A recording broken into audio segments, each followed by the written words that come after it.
The third season is less about Carmi. We start this season wondering if Carmi and Claire will return to each other, and by the end of the season, that question remains unanswered. Nothing is solved at the end. About Carmi, we see more of his mental issues, obsessions, panics, and the chaos in his mind. Instead, this series brings us details of other characters' lives. We learn how Tina struggled to get a job and how luckily she entered Berzato family. How Marcus loses the love of his life, his mother, and how he deals with her memories.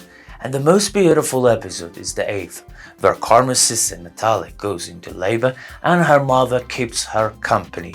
And this stressful moment becomes an opportunity for mother and daughter to talk about their past and forgive each other. What is so smart about The Bear, so original, is its care about its characters, and also the care the characters have for each other.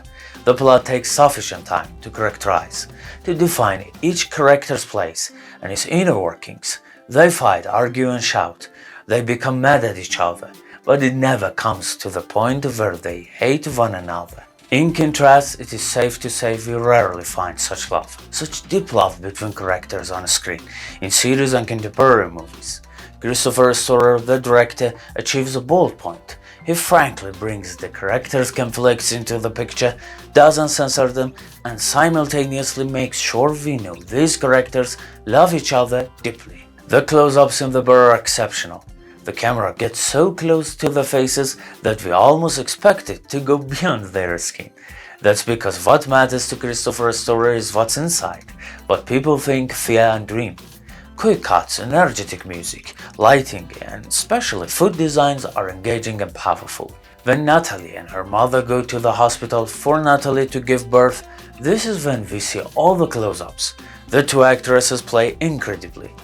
They talk about the past, their arguments and regrets. This childbirth, a heavenly moment, seems to bring this mother and daughter close to each other. This was a wonderful episode. The sequence was super detailed.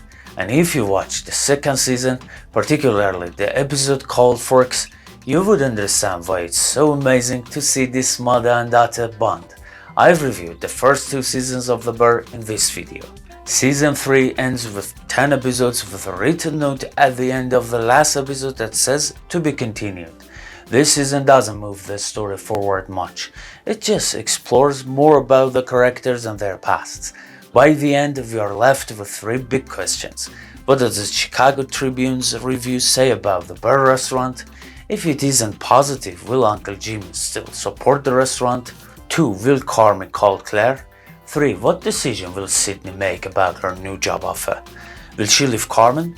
We don't have any clues and we shall wait.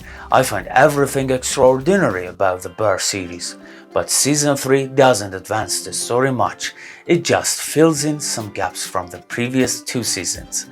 Thanks for watching and please subscribe to help me improve my channel, like my video and comment on it. I'm curious about what you think of my reviews.